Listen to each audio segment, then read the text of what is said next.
Congratulations. Well, thank you very much, everybody. This is a very important day. It's a day that we're delighted to swear in Dr. Mehmet Oz as the next administrator of the Centers for Medicine and Medicaid Services, which is a big deal. Congratulations to Dr. Oz and his beautiful wife, Lisa, and their friends and family on this really incredible achievement. Come a long way. It's amazing. Dr. Oz comes to this position as one of the nation's most talented and beloved medical professionals. He graduated from Harvard University. Ah, Harvard. Well, how convenient. Should we talk about Harvard? Before obtaining his MD at the University of Pennsylvania School of Medicine, a great one, and really some amazing education while also earning an MBA from the wonderful Wharton School of Business. He completed his medical residency at the world-renowned New York Presbyterian Columbia University Medical Center. Dr. Oz then had a sterling medical career in which he became an internationally acclaimed heart and lung surgeon, highly respected. He served as director of the Cardiovascular Institute and Integrative Medicine program at New York Presbyterian, and as a longtime professor at Columbia University's College of Physicians and Surgeons. Boy, oh boy. Doctor, I thought he just did a show. I only know the show. You know why I know the show? Because he said, I'm a little overweight, I should lose some weight. I did a show, and that's what I got out of it. That was not good. But I'm looking at all of this other. This is very impressive. Dr. Oz authored more than 400 contributions to academic and scientific publications and holds several patents for technologies that revolutionize cardiovascular surgery. And Dr. Oz later translated his experience into an extraordinarily successful television career, making him one of the most trusted voices on healthcare. And he also got very high ratings, I can tell you that. He did great with the television thing. As CMS Administrator, Dr. Oz will work tirelessly to strengthen and protect Medicare for our nation's seniors and Medicaid for the needy. Just as I promised, there will be no cuts. We're not going to have any cuts. We're going to have only help. Dr. Oz will work to improve the quality of care for decades to come, and he'll ensure that criminals, fraudsters, and illegal aliens are not permitted to rob America's seniors. They are trying, but they're not going to get away with it. He will also work alongside Secretary of Health and Human Services, Robert F. Kennedy, Jr. I've heard of him. He's a pretty famous guy. He's doing a great job, too, to address the crisis of chronic illness and to make America healthy again. So I want to just thank Dr. Oz, and because this is a big commitment he's making. He has a lot of options, and this is a big, big commitment.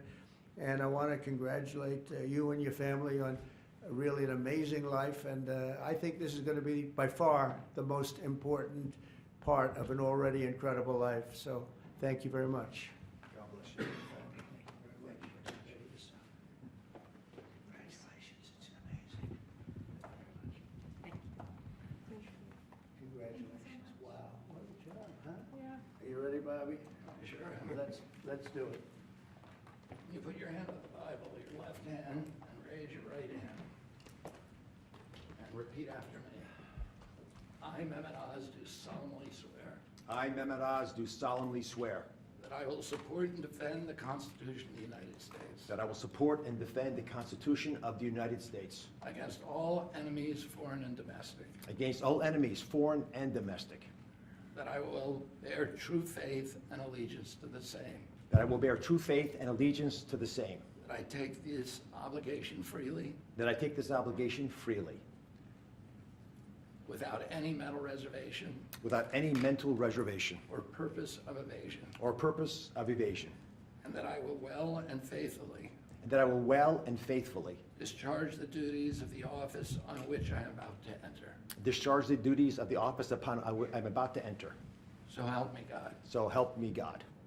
God bless you. Congratulations. Thank you very much.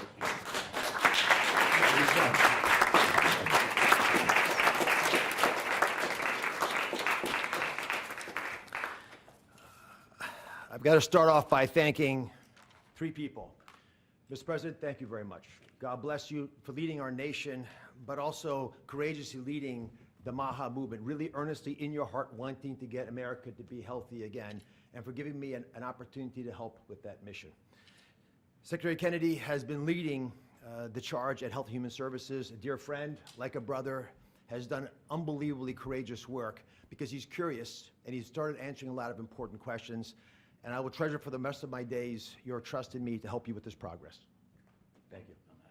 And of course, Lisa, the family, but Lisa in particular, who's had an uncanny ability to identify opportunities and to always keep a clear North Star to keep our family grounded. God bless you, my beautiful one.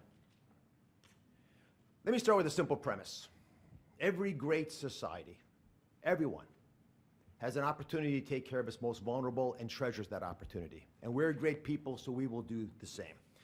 As we entered the main building, the Humphreys building, where Health and Human Services is located, there's a placard of Hubert Humphrey, and it says that it's a moral opportunity, a moral obligation of government to take care of people in the dawn of their life, the kids, in the twilight of their life, the elderly, the mature, the seniors, and those in the shadows of life, those struggling with disabilities. We want to provide America with access to great care. We want to save the public health insurance programs of this country. That's what President Trump asked me to do when he took this position to administer the programs at CMS. Now, if we're going to do that, we've got to be honest with each other. And a physician, President Trump, has to always do that, right? We've got to share news, so do presidents, that folks don't want to hear, but it's important for our well-being. So I'm going to give you 4 bullet points to remember. Bullet point number 1, and they're all numbered in order for a reason. Medicaid is the #1 budget item for many states, and it is crowding out education, other important social programs. The states are having a big problem, and that's with the federal government paying most of the bill. Item number 2, healthcare expenditures are increasing at 2% higher than the economy is growing. And because of that, we spend more than 2 times per person on healthcare than any other country on the planet, and we're not getting value for that. Because number 3 is that we are, in America, experiencing an unfortunate problem, which is medical errors are the number 3 cause of death. Did you know that, Mr. President? It's surprising, with that much money invested, we're still having problems. And number 4, our life expectancy, despite all this investment, is continuing to slip back. We're now more than 4 years shorter in our life expectancy than countries that we used to be equal to. But I am optimistic. Why? Because we control our destiny. Because at its very core, we have a generational opportunity, a unique ability to save the healthcare system because we control all the big pieces. America is too great for small dreams. So I've got some big ideas that I'd like to share that we've worked through with my staff who are cordoned off over there, and there's a lot of us. We've got almost more than 6,000 people at CMS working on this and 40,000 contractors helping. So we've got a lot of people. What are we going to do? First, we're going to reduce chronic disease. How do you do that? 70% of the healthcare expenditures of this country are driven by chronic disease.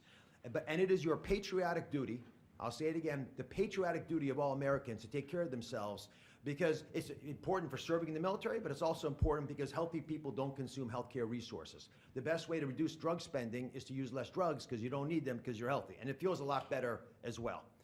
The President and Secretary Kennedy have been pushing the MAHA agenda because it makes it easier for people to do the right thing, especially the mothers of this great land, because they're the ones who really get caught with this responsibility. They're the ones deciding for their kids. They're the ones we want to empower. And curiosity, which is the key word here, truly asking questions you want the answers to, will allow the MAHA movement to thrive. The next big thing we want to focus on is modernizing Medicare and Medicaid. That's how Americans will get the care that they want, need, and deserve. We need to empower patients and providers, both. The doctors and the patients both have to be equipped with better tools. And the President is showing that he actually does love and cherish Medicare with all these executive orders, like the one on transparency, sir, that really helps us by making sure people are equipped with information. So you shine a light in the dark shadows where so much of the problems happen with the healthcare system. And remember, the most expensive care is bad quality care. That's what we want to stamp out. And finally, we want to crush fraud, waste, and abuse. This is stunning to me. I've got a message for all the bad guys from me, the Secretary, and the President. We are going to stop people from stealing from our most vulnerable, from stealing with the taxpayers of America, or honestly trying to support these programs. And we're going to be able to do it in quite a few ways. We are coming for you. I'll give you a couple examples. Mr. President, these are ones that you may want to use in some of your future conversations. Almost 250,000 people, American citizens, were fraudulently enrolled without their knowledge in exchange programs by brokers who were unscrupulous, stealing from the U.S. government by pretending these people were on programs they never told them about. Tens of millions of dollars, Mr. President, are being spent on illegal immigrants receiving Medicaid in California, and they're pushing the bill to us. Should we stop that? I think so. That will not continue. We're spending about $1 billion on Medicaid programs for dual state eligible patients, which means you live in one state, but the system thinks you're another state, or maybe a third state, and we're paying all 3 states for services you're not getting because you don't live in 3 states all at once. And finally, and this one really bothers me, there are states who are using Medicaid dollars for people who are vulnerable are being used for non-medical purposes. For example, public labor unions are getting child care through some of this money. That doesn't make sense to me. Housekeeping, I wish I could get that for my home. There's a big problem with student loan repayments taking place with Medicaid dollars. That's not where it should be used. And we are paying for DEI programs. I could go on, but these are all programs, Mr. President, that we have created a war room at CMS to go after, to catch the fraud in real time before the money leaves the federal coffers, so we have the money to reinvest in healthcare to make it even stronger than it's been before. Together, we're going to make the care better. We're going to make the outcomes improve, and we're going to make sure that America can actually be the healthiest country that could ever possibly be. We'll make America healthy again. God bless you both, sir.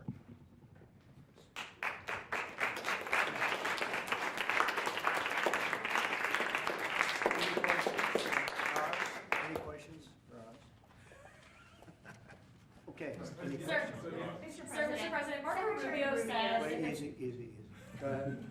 Secretary Rubio said that the U.S. will have to figure out whether a deal can be done between Russia and Ukraine in a matter of days, or you will just move on. Yeah, very short. How many days is that? No specific number of days, but quickly, we want to get it done. We're talking about here, people dying. We're talking about over there, people are dying also, like on average 2,500 young people, soldiers. They're not from America, they're not from anywhere else other than Ukraine and Russia, but we want to save these lives. So it's 2,500 a week are being killed in battle. It's a vicious battle with the best equipment, the best everything, and it is brutal. 2,500 young people a week. Some of them not so young, actually. They're getting older. They're getting older by the month.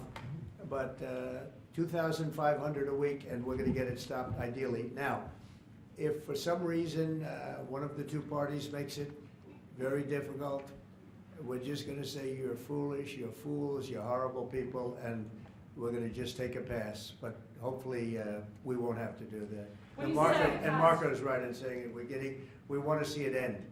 Think of it. Every day, a lot of people are being killed, as we talk about, as they play games. So we're not gonna take that, and we'll see. I think we have a good chance of solving the problem, however. Yeah. What are you Are you prepared to walk away completely from these efforts and these talks? Well, I don't want to say that, but we want to see it end. We want to see it end, yeah. Is Vladimir Putin stalling, in your view, Mr. President? I hope not. I'm going to let you know about that soon if he is, but I hope not. He's got a big force out there, big force. It's a war that should have never happened. It would have never happened if I was president. That's a war, and it didn't happen for 4 years. That's a war that should have never happened. October 7th, Israel would have never happened. Iran was broke, and now we'll see what happens with Iran. We have a lot of them out there. We have a lot of things that we're working on right now that shouldn't have happened. None of it. Ukraine would have never happened with Russia. October 7th would have never happened, so you wouldn't have had all the problems in the Middle East. The Afghanistan embarrassment, probably the most embarrassing day in the history of our country, would have never happened. Inflation would have never happened. By the way, prices are down. Groceries are down. Eggs, which you hit me so hard, I'll never forget the first week in office, they were screaming at me about eggs. I said, what's going on with eggs? They were doubling and tripling. I said, I just got here. They were up like double, triple, and you couldn't get any. They said, you won't have eggs for Easter. Well, you can have all the eggs you want. I'll tell you, Brooke Rollins, Secretary of Agriculture, did a great job. And the egg prices are down 87%. But nobody talks about that. You can have all the eggs you want. We have too many eggs. In fact, if anything, the prices are getting too low. Mr. Sir, President, Uh, on Iran. So I just want to let you know, prices are down. Gasoline yesterday in 3 states hit $1.98 a gallon. And it looks like it's at a level that it hasn't seen since my days, my 4 years. So it's about I'd say maybe, I think we're going to be averaging $2.25 very soon. So I just want to let you know, though, because I keep hearing about prices and inflation. Prices are coming down, not going up. Only the fake news says they're going up. The only thing that's even are interest rates. And if we had a Fed chairman that understood what he was doing, interest rates would be coming down too.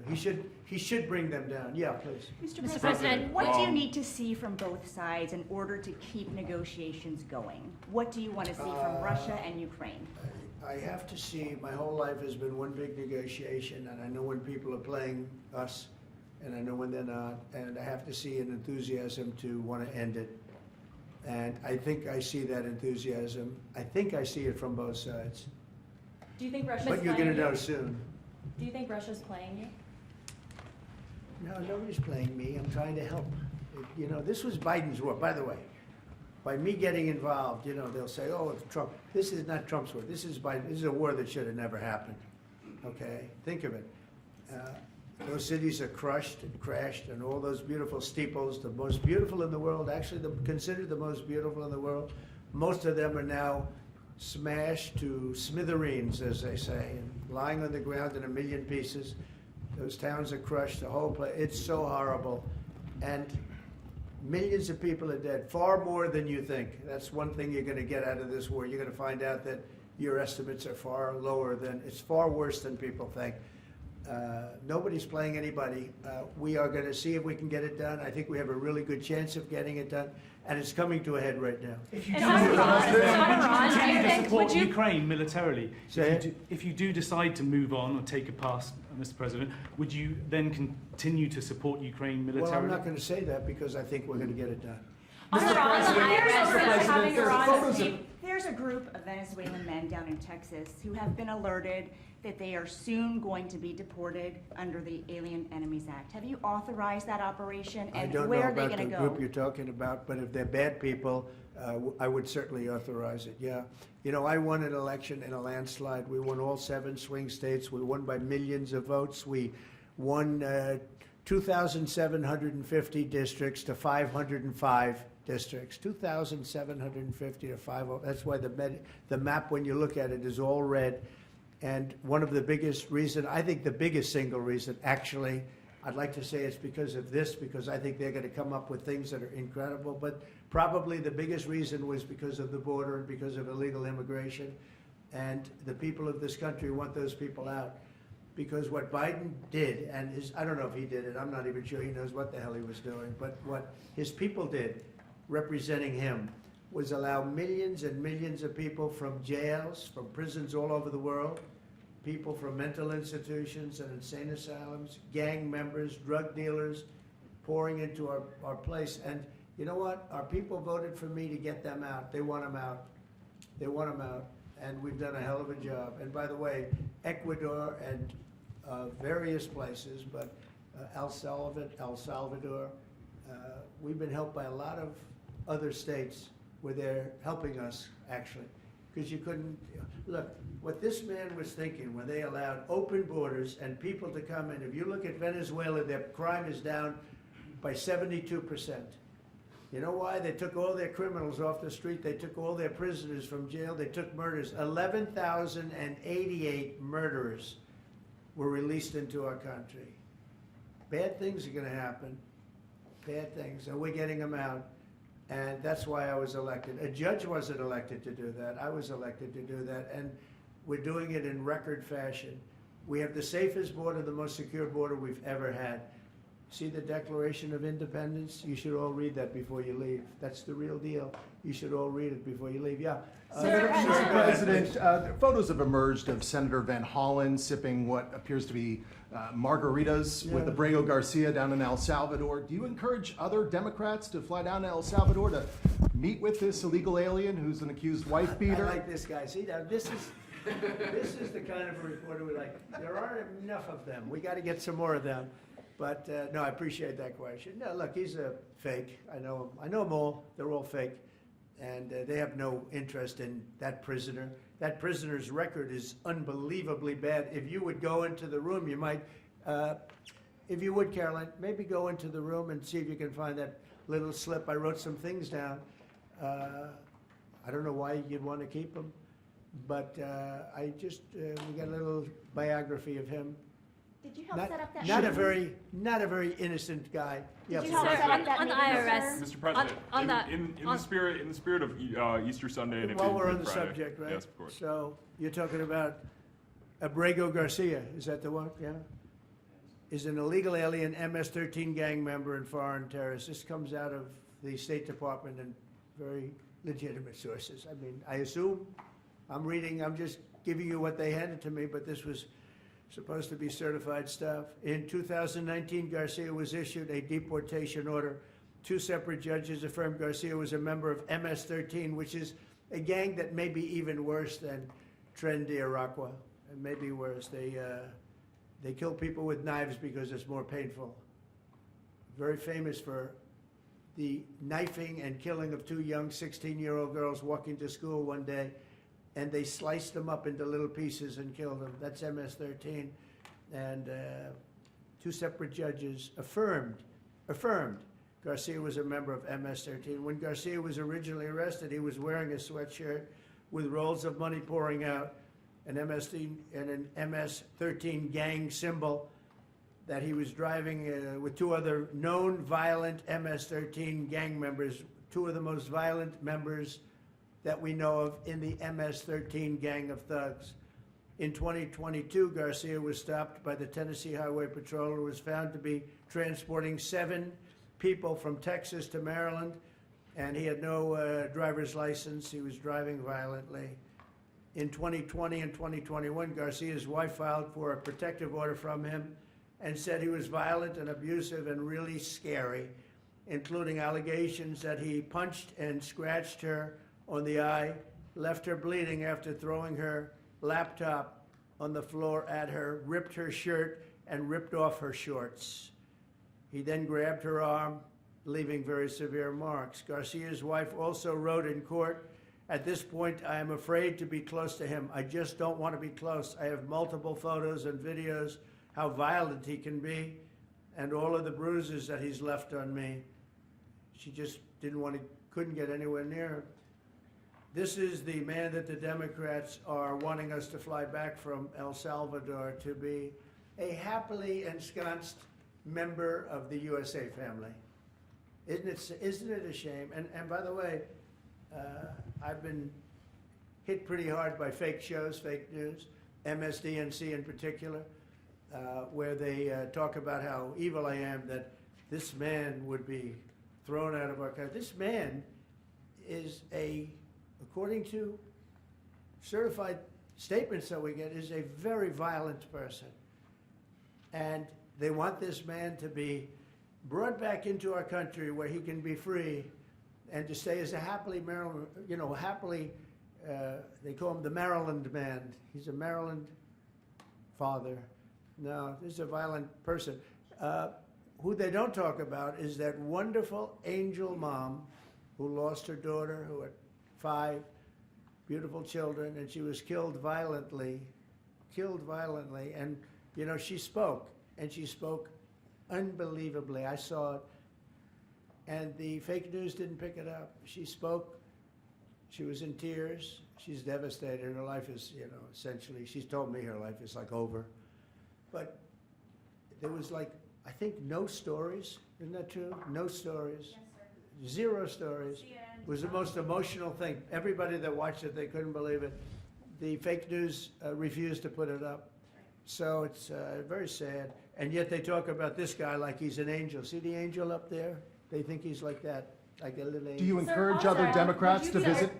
Would you be open You to know, it has letting no Iran? impact, the way she, it's just like, let it, no impact. It's just like unbalanced. Would you do that? Go ahead, what I would Sir, do. on Iran, would you be open to letting Iran Say that? keep some kind of civil nuclear program? No Or would impact the entire whatsoever. program need to be dismantled? I'm for stopping Iran, very simply, from having a nuclear weapon. They can't have a nuclear So weapon. the I entire want program Iran dismantled? to be great and prosperous and terrific.